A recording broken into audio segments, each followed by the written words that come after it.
د نشي توکو سره د مبارزې مرستیال هیواد ته د ایران اسلامي جمهوریت راغلي پلاوي سره وکتل. بسم الله الرحمن الرحیم. قدرمنو لیدونکو، د ایران لوړپوړی پلاوی راغلی دی او په کابل کې به د اسلامي امارت سره د مخدره موادو په هکله باندې بحث کوي او همکارۍ ته چمتو شوي دي.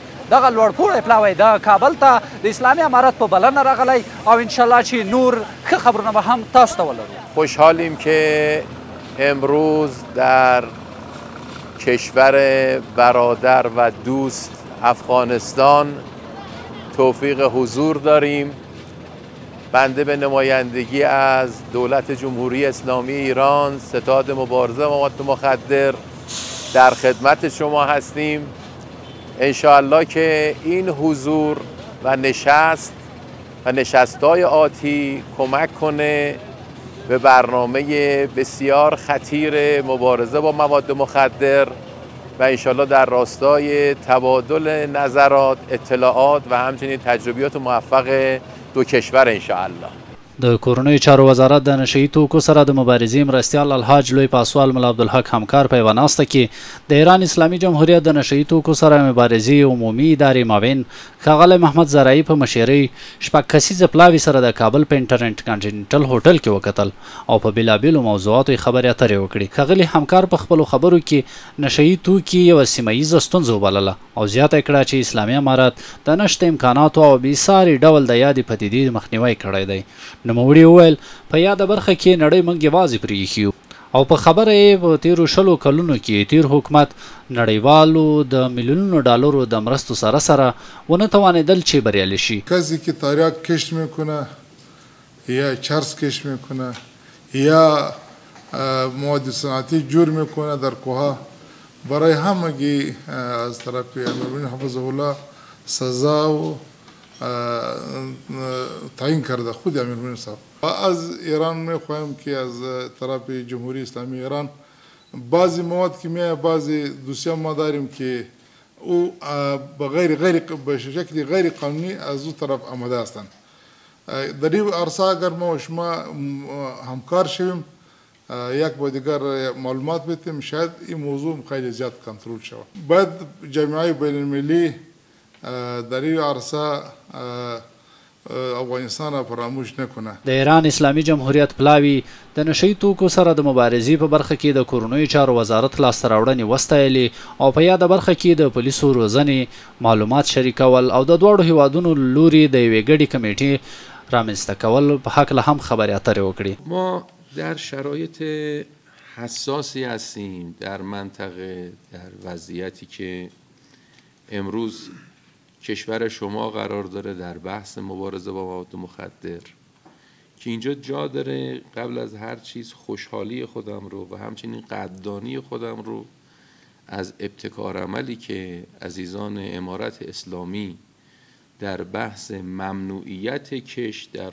حوزه خشخاش و تولید مواد مخدر سنتی اینجا صمیمانه تشکر کنم.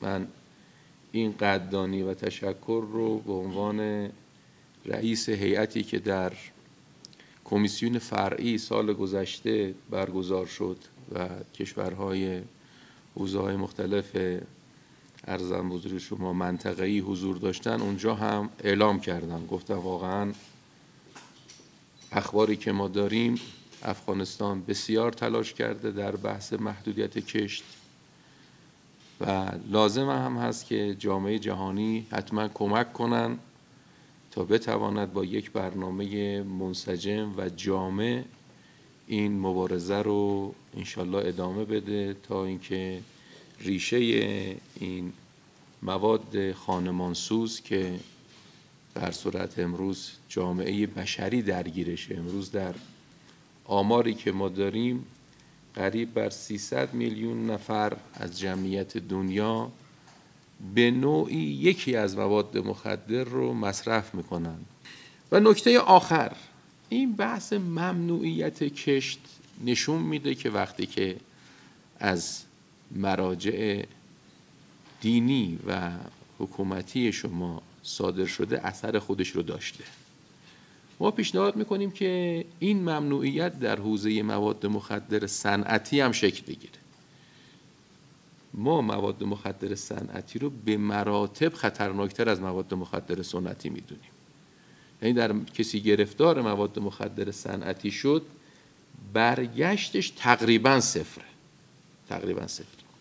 امیدیم که انشاءالله خداوند متعال به هر دو کشور عنایت کنه، هر دو کشور انشاءالله در سایه تعالیم دین و قرآن انشاءالله مسیر پیشرفت رو طی کنن. تیر کال هم د ایران اسلامي جمهوریت یو لوړپوړی پلاوی هیواد ته راغلی و چې د کورنیو چارو وزارت په ګډون یې له یو شمېر نور وزارتونو سره بېلابېلې هوکړې ترسره کړې. اوس خو سر د کار دی موږ نن د ایراني پلاوي سره چې د دې په یو غټ پلاوی چې په دې کې د مختلف خلک یو ځای سوي وه او په غټه کچه دی.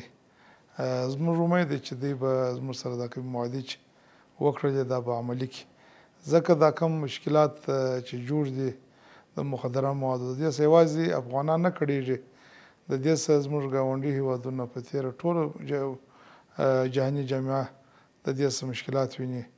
نو موږ همیشه په دې کې خپله هلې ځلې کوو، خو امید لرو چې د ایران لوري به زموږ سره دا کومې ژمنې چې وکړلې پوره به کړي. په درو شیانو کې تقریبا د دې دلچسپي وه.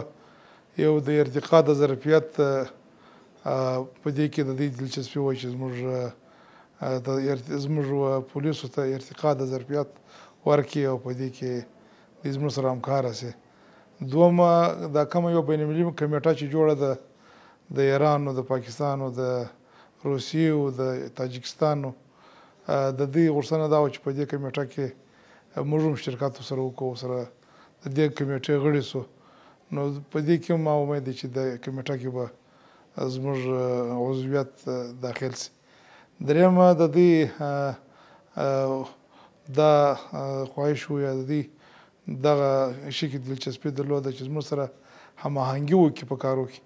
هغه داسې دی که چیرې د دې خوا ته کوم قاچاقبري یا هلته مواد ورځي، هغه معلوماتونه زموږ سره شریکې، او یا زموږ کوم هغه مواد چې د ایران د خوا څخه زموږ ملک ته راځي بیا دلته په مخدره موادو کې مصرفېږي، په دې کې موږ دوی ته معلومات ورکړو، نو د دې په مخنیوي کې بیا دوی زموږ سره همکاري وکړي.